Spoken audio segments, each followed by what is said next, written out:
ఎక్కడా కూడా ఏదన్నా కూడా చట్టం తన పని తాను చేసుకుపోయింది తప్పితే మేము ప్రొవోక్ చేసి మేము మా ఇంట్రెస్ట్లు ఏమి చెప్పి ప్రజల్ని ఇబ్బంది పెడుతూ ఈ రకమైనటువంటి అక్రమాలకు మేము పాల్పడలా. ఒక పీస్ఫుల్ ఎన్వైరన్మెంట్ ప్రతి ఒక్కరికి, అన్ని వర్గాల వాళ్ళకి మేము కల్పించి ప్రతి ఒక్కరు కూడా సంతోషంగా ఉండి వాళ్ళకి ఇంకేదైనా కష్టాలుంటే వాళ్లకు మేము తోడుగా అండగా ఉండేటువంటి కార్యక్రమాన్ని చేశాం. ఇక్కడ నేను ఎమ్మెల్యేగా ఉండి ఇక్కడ మంత్రిగా ఉండి ఇక్కడున్నటువంటి ప్రజలకు కొన్ని వేల కోట్లతో గవర్నమెంట్ హాస్పిటల్ నిర్మాణం చేస్తే ఈ రోజున మన చుట్టుపక్కల ఉన్నటువంటి నియర్ బై ఉన్నటువంటి జిల్లాల్లో వాళ్ళు కూడా మనకి ఇటు ఉన్నటువంటి ఊర్లలో అందరూ కూడా చక్కగా వచ్చి ఈరోజు వేల సంఖ్యలో చక్కటి వైద్య సేవలు పొందుతున్నారు. ఎప్పుడో చిరకాలపు కలగా ఈ చిలుకూరుపేట ప్రాంత ప్రజల కలగా ఏదైతే బైపాస్ ఉందో ఆ బైపాస్కి సంబంధించి ఏదైతే ల్యాండ్ ఎక్విజిషన్లో భాగంగా రైతులకు డబ్బులు రావాల్సి ఉందో ఆ డబ్బులను ప్రభుత్వం ఏదైతే వాటా చెల్లించాల్సి ఉందో ఆ వాటాని కూడా జగనన్న ప్రభుత్వం ఆ రైతులకు చెల్లించి కోవిడ్ టైంలో అనేక ఇబ్బందుల వల్ల ఈ ప్రాజెక్టు కాస్త ఆగిపోయి వెనకబడి ఉంటే కూడా వాళ్ళందరినీ పిలిచి ఆ కాంట్రాక్టర్ని పిలిచి వాళ్ళకు మోటివేషన్ ఇచ్చి వాళ్ళకు ప్రభుత్వం వైపు నుంచి కావాల్సినటువంటి సపోర్టు పూర్తిగా ఇచ్చి రాత్రింబగలు వాళ్ళు పనులు కంప్లీట్ చేసి శరవేగంగా పనులు పూర్తి చేసి బైపాస్ని అందుబాటులోకి తీసుకురావడానికి ఎంత కృషి చేశాము. ఈరోజు చూస్తే ఎక్కడి నుంచో చెన్నై నుంచి కడప నుంచి వచ్చిపోయే వాళ్ళందరూ కూడా ఈరోజు ఎంత కమ్యూట్ బాగుందని చెప్పి హర్షించేటువంటి పరిస్థితి. ఈరోజు ప్రతి ఒక్కరు కూడా యాక్సిడెంట్లు తగ్గి సంతోషంగా ఉన్నటువంటి పరిస్థితి. అలాగే చిలకలూరుపేట పట్టణ ప్రాంతానికి సంబంధించి అమృత్ పథకం చివరి దశలో ఉంది. ఆ చివరి దశలో ఆ కొన్ని పనులు జరిగితే ఆ ప్రాజెక్ట్ కంప్లీట్ అయిపోతుంది. దాని మీద దృష్టి పెట్టండి. లేదు, మీ దృష్టి దీని మీద లేదు. మీ ప్రభుత్వం పుణ్యమా అని ఈరోజు చూస్తున్నారా నియోజకవర్గంలో వ్యవసాయం చేసుకునేటువంటి రైతులు పత్తి మిర్చికి సరైన గిట్టుబాటు ధర లేదని చెప్పి ఏడుస్తున్నారు. మీ ప్రభుత్వం పుణ్యమా అని నిత్యావసరాల ధరలు, ఆ వస్తువుల ధరలు పెరిగి సామాన్యుడు కొనుక్కోలేక ఎన్ని ఇబ్బందులు పడుతున్నారో ఒకసారి తెలుసుకోండి. మీ ప్రభుత్వ పుణ్యమా అని వ్యాపారస్తులు వ్యాపారాలు సరిగా సాగక ఆ వ్యాపారం సాగించాలన్నా మీరు పెట్టే ట్యాక్సులు, మీరు అడుగుతున్నటువంటి మెంబర్షిప్లు కట్టలేక ఎన్ని ఇబ్బందులు పడుతూ తలబాదుకుంటున్నారో తెలుసుకోండి. ఇవేవి మీకు పట్టవు. పూర్తిగా మీ ఫోకస్ రెండు అంశాల మీదే. ఆ రెండు అంశాలు ఏంటంటే ఒకటి, విడుదల రజనీ మీద కేసు పెట్టాలి, విడుదల రజనీ కుటుంబ సభ్యుల మీద పెట్టాలి, వైఎస్ఆర్ కాంగ్రెస్ పార్టీ కుటుంబ సభ్యులందరి మీద కూడా పెట్టాలి. ఎవ్వరూ కదలాడకూడదు, హింసించాలి, జైళ్ళ దాకా తీసుకువెళ్ళాలి, అక్రమ కేసులు అక్రమ అరెస్టులు చేయాలి. ఇదొక ఇంట్రెస్ట్ అయితే మీకు ఇంకొక ఇంట్రెస్టు హ్యాపీగా జోబులు నింపుకోవాలి. సామాన్యుల్ని కూడా ఇబ్బంది పెట్టి అక్రమంగా డబ్బులు సంపాదించాలి, మీ జోబులు నింపుకోవాలి. దోపిడీ, అక్రమ సంపాదన, అక్రమ కేసులు, అక్రమ సంపాదన, ఈ రెండింటి మీదే మీ 100% ఫోకస్ ఉంది. దీంట్లో 10% అయినా ఇంత హ్యూజ్ మ్యాండేట్ ఇచ్చారు ఈ జనానికి. వీళ్ళు ఏ సమస్యల్లో ఉన్నారు, ఈ సమస్యల గురించి పట్టించుకుందాం, వీళ్ళకు మేలు చేద్దామని దీంట్లో 10% మీరు పనిచేసినా ఈ నియోజకవర్గం బాగుపడుతుంది. కానీ ఇవేవి పట్టవు, ఇవేవి మీకు పట్టట్లేదు. ఒక్కసారి ఆలోచన చేయండి. మేము అధికారంలో ఉన్నప్పుడు, నేను ఎమ్మెల్యేగా ఉన్నప్పుడు, నేను మంత్రిగా ఉన్నప్పుడు ఒక్కసారి 2014 నుంచి 2019 వరకు మీరు చేసినటువంటి అక్రమాలు, ఇల్లీగల్ యాక్టివిటీస్, మీరు చేసినటువంటి స్కాములు, మీరు చేసినటువంటి పాపాలు ఇవన్నీ ఏంటా అని ఇక్కడున్నటువంటి ఒక సామాన్య జర్నలిస్టు మిమ్మల్ని ప్రశ్నిస్తే, జర్నలిస్టు మర్డర్ల దాకా కూడా మీరు చేసినటువంటి పాపాల గురించి నేను ఒక్కరోజు ఆలోచించుంటే ఏమైండేవాళ్ళు పుల్లారావు గారు? మీరు ఏమైండేవాళ్ళు?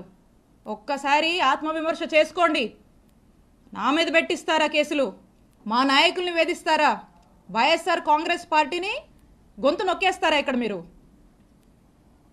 ఇవేమి సాగవు, ఇవేమి కుదరవు. ఈరోజు మీరు చేస్తుంది ఏందా అంటే ఇలాంటివన్నీ ప్రోత్సహిస్తూ వాట్ నాట్ ఈరోజు నియోజకవర్గంలో వాట్ నాట్ జరుగుతుందండి. ఈరోజు ప్యాకెట్ నడుస్తుంది, గ్రానైటు, గ్రావెలు, సెటిల్మెంట్లు, అక్రమాలు, ఇల్లీగల్గా ఎలా డబ్బులు సంపాదించాలి, బార్ షాపులు, బెల్ట్ షాపులు, ఇవో ఇలా చెప్పుకుంటూ పోతే చాలా ఉన్నాయి. సరే, జనం ఆశపడో సూపర్ 6 సూపర్ 7 అని చెప్పారు, మాయమాటలు చెప్పారు. సరే చూద్దాంలే అనుకున్నారు. ఇంత పెద్ద మ్యాండేట్ మీకు ఇచ్చారు ఈ రాష్ట్రంలో. మేము కూడా అనుకున్నాం, ఓకే మేము మంచి చేసి ఓడిపోయాం, గెలుపోవటమి సహజమే, చూద్దాం ఏ మేరకు ఈ ప్రభుత్వం ప్రజల ఎక్స్పెక్టేషన్స్కి తగ్గట్టుగా పనిచేస్తుంది చూద్దామని మేము చూస్తున్నాం. చాలా క్రమశిక్షణగా, చాలా పద్ధతిగా మా నాయకుడు చూపించినటువంటి బాటలో ప్రజలకు మేలు చేస్తూ నడవడమే మాకు తెలుసు. ఇలా మీలాగా చీప్ ట్రిక్స్, ఈ చీప్ పాలిటిక్స్ ఎవడనో పెట్టుకొని ఎవడోనో పెట్టి ఏదేదో చేస్తామంటే నేను ఒకటే చెప్తా ఉన్నా. నాకు నవ్వొస్తుంది పుల్లారావు గారు, ఎందుకో చెప్పనా? నా రాజకీయ అనుభవం 7 ఏళ్ళు. నా 7 ఏళ్ల రాజకీయ అనుభవం ముందు మీ 25 ఏళ్ల రాజకీయం తల జించుకుంది ఈ రోజుతో అనిపిస్తుంది.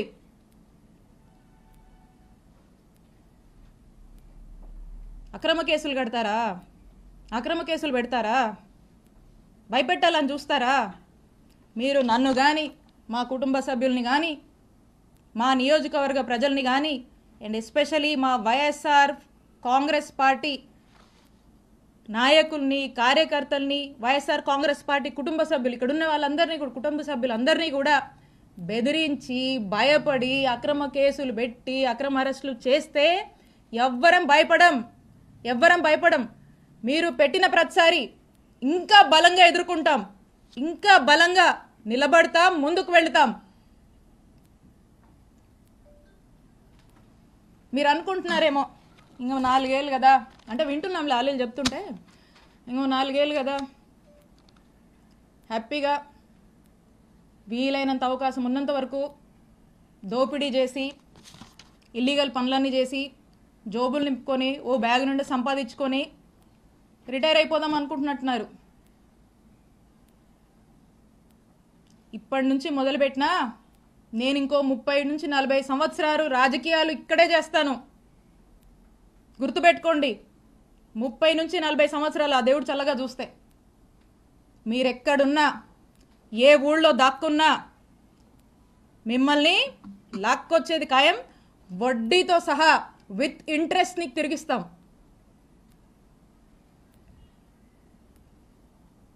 అలాగే కొంతమంది ఈయనను చూసుకొని, అధికారులను చూసుకొని అర్జెంటుగా కయ్యానికి కాలు దూకుందామని చెప్పి వార్డుల్లో, గ్రామాల్లో మా వైఎస్ఆర్ కాంగ్రెస్ పార్టీకి సంబంధించినటువంటి యాక్టివిస్టులు, నాయకులు కావచ్చు, కార్యకర్తల మీద కావచ్చు, ఏదో కాలు దూకి ముందుకొచ్చి పిచ్చి పిచ్చి కట్టుకథలల్లి కేసులు పెడదాము, గొడవలు పెట్టుకుందామని ముందుకు దూకుతున్నారేమో.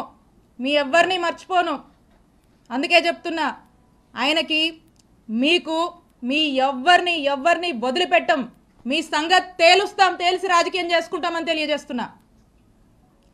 And officers, I have lot of respect for all of you. అధికారులందరి మీద నాకు అపారమైనటువంటి రెస్పెక్ట్ ఉంది. మీరు ప్రజలకు అవసరం వచ్చే పనులు చేయండి, ప్రజలకు 4 మంచి పనులు చేయండి, ప్రజలకు అండగా ఉండండి, ప్రజలు మిమ్మల్ని గుర్తించేలా మీ పరిపాలనని కొనసాగించండి. ఇలాంటి అక్రమాలు చేసేటువంటి వాళ్ళకి, ఇలాంటి అవినీతి పనులకు మీరు అండగా ఉండొద్దు.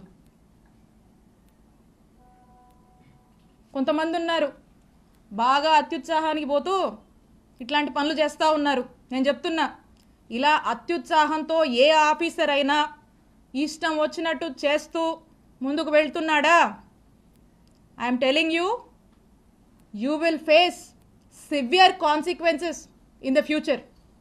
You are going to face severe consequences. నేను హెచ్చరిస్తున్నా. అత్యుత్సాహం చూపించేటువంటి ఆఫీసర్లని, మరింత అత్యుత్సాహం చూపిస్తున్నటువంటి కొంతమంది టీడీపీ వాళ్ళని, ఇక్కడున్నటువంటి ఎమ్మెల్యే పుల్లారావు గారిని మీరు మా జోలికొస్తే మమ్మల్ని తప్పుడు కేసుల్లో ఇరికిచ్చి నానా ఇబ్బందులకు మమ్మల్ని గురి చేస్తే I'm telling you note this, for every action there is an equal and opposite reaction. Newton's third law గుర్తుపెట్టుకోండి. For every action of yours there is going to be an equal and opposite reaction from us when day comes, when time comes. మాకంటూ ఒక రోజు వస్తుంది, మా జగనన్న ప్రభుత్వం మళ్ళీ ఒక రోజు వస్తుంది, తేలుస్తాం మీ సంగతి.